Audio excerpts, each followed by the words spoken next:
Bonjour à tous, on se retrouve pour un nouveau tutoriel couture. Aujourd'hui, nous allons réaliser cette pochette transparente et super simple à coudre. A tout de suite, c'est parti!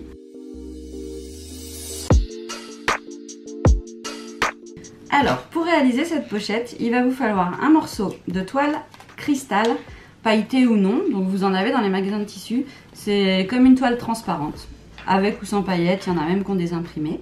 Il va vous falloir un morceau de 17 ici par 30 cm. Il va vous falloir ensuite quelque chose d'arrondi pour pouvoir marquer le rabat de la pochette en faisant une découpe arrondie. Donc j'ai un guide comme ça avec la bobine de fil, ça marche très bien. Et je marque l'arrondi de chaque côté. Vous pouvez laisser en angle droit si vous préférez. Ça c'est juste pour arrondir le rabat. Ensuite, il va nous falloir du biais de 20 mm. Donc le biais, c'est un tissu comme ça qui est replié sur lui-même et qu'on va venir poser tout le tour de notre pochette. Donc du biais de 20 mm, vous prenez environ 1 mètre de biais de 20 mm. Alors, la première étape va être de fixer le biais sur la partie intérieure de la pochette qui va venir en fait se plier comme ceci. Donc là, on laisse 8 cm de hauteur qui sera le rabat. Et on vient plier en deux ici le reste. Ça vous fera donc une pochette ici. Donc le biais, on va le poser le long ici du rabat pour que ce soit joli. Et ensuite, on va venir poser un autre biais tout le tour ici. Alors, comment poser du biais? Pour poser du biais, j'écarte le biais. C'est-à-dire que j'enlève les deux plis, les deux petits rabats de tissu. Et je vais venir poser mon biais au ras du bord du tissu. Je vais le fixer ici avec des petites pinces. On va ensuite venir piquer tout le long du biais dans le pli, dans le sillon laissé par le pli ici. Donc tout le long en point droit et on va terminer et commencer par un point d'arrêt. On vient donc placer notre biais au niveau de l'aiguille. Voilà, on vérifie que l'aiguille va bien tomber dans le sillon et on va venir piquer tout le long. Donc je commence en faisant 3 points avant, 3 points arrière et je continue tout le long.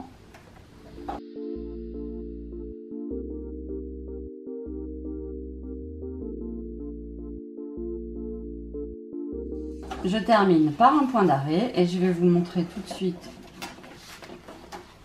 le résultat. Donc on a bien un point dans le pli du biais. Et ensuite, il suffit de venir replier le biais vers le haut, comme ceci, et de le replier maintenant une fois vers l'arrière.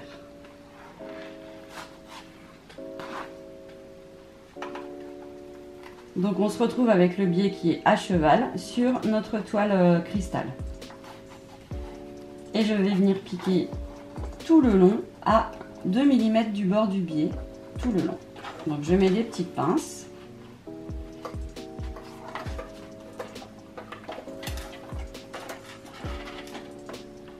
Et je fais également un point d'arrêt.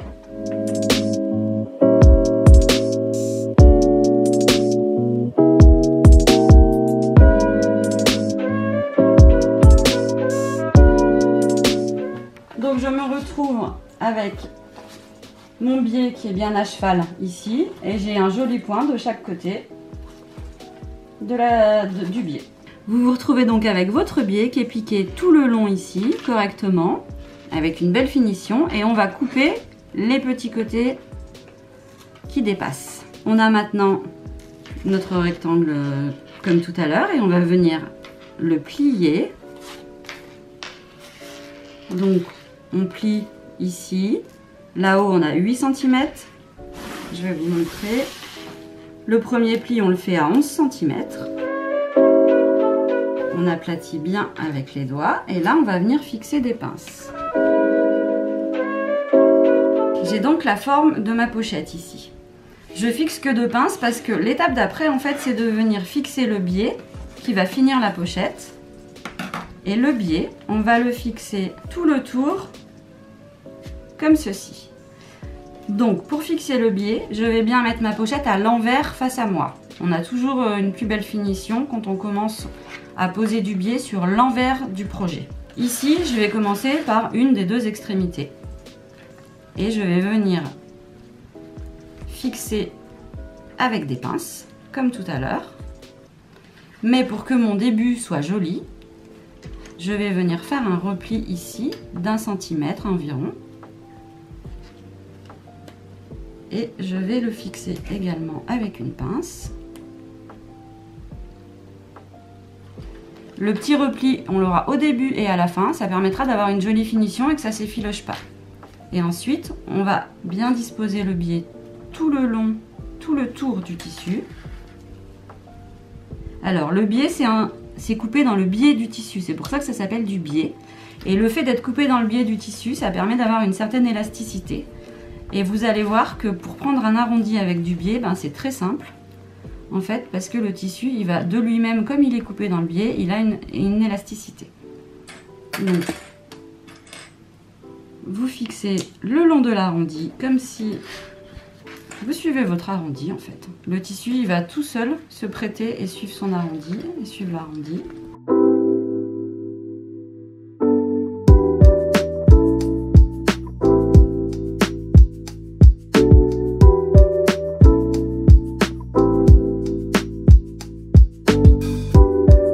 Là, je laisse volontairement l'excédent de biais ici et je vais vous expliquer pourquoi.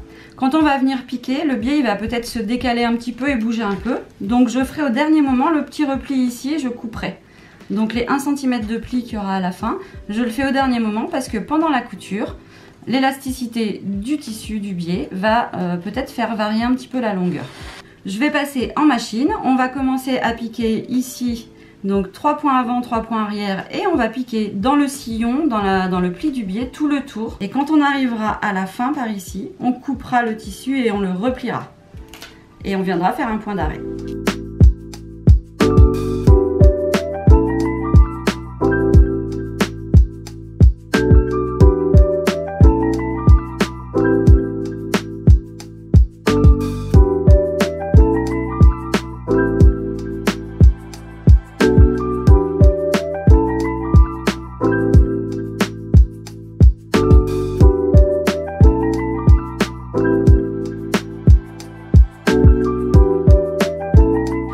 Donc quand vous êtes vers la fin ici, votre tissu il a un petit peu bougé, donc c'est à ce moment-là simplement que vous allez couper à 1 cm du bord de la fin de votre biais et le replier vers l'intérieur.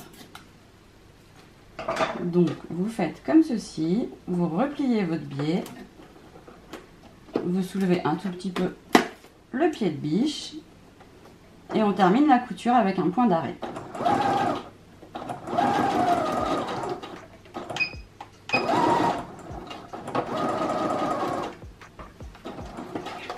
Donc on vient de piquer tout le tour comme ceci et on va maintenant s'occuper des arrondis.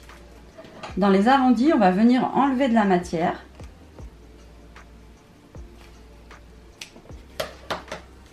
comme ceci pour que le biais, quand il va se mettre à cheval, se place correctement.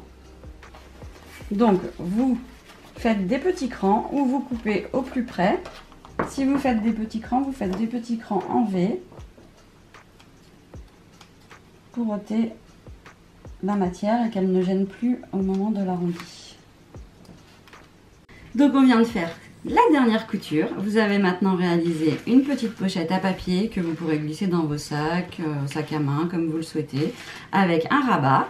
Et si vous souhaitez, vous pouvez bien sûr placer un bouton pression, mais il suffit de bien plier ici pour qu'elle garde la forme d'une petite pochette. Votre pochette transparente est terminée. J'espère que ce tutoriel vous a plu. N'hésitez pas à liker, commenter et à vous abonner à ma page pour plus de tutoriels. À très bientôt pour une prochaine vidéo.